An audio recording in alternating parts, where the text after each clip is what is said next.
मेहड़ में बोर मुतासिरीन गोठन के रहवासियुनि 20 जोड़न जूं इज्तमाही शादियूं थी गुज़रियूं। ख़बर मूजिब मेहड़ में बोर मुतासिर गोठन मथे आयवाल भूरे जा भाण ठारू आराई अब्दुल समद मदीना कॉलोनी ऐं ॿियनि ॻोठनि जे रहवासी 20 जोड़न जूं इज्तमाही शादियूं करायूं वयूं।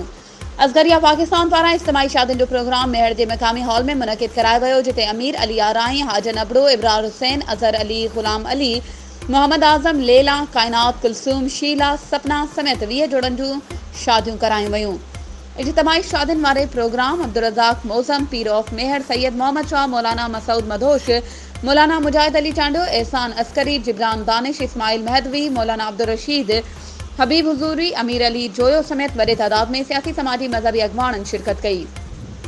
उन मौक़े ते तंज़ीम जे अॻवान अब्दुल रज़ाक मौज़म ऐं ॿियनि ॿुधायो त असां SAF ऐं FATM जे ताउन सां मेहड़ जे बोर मुतासिर ॻोठनि मां 20 जोड़नि जूं शादियूं कराए रहिया आहियूं।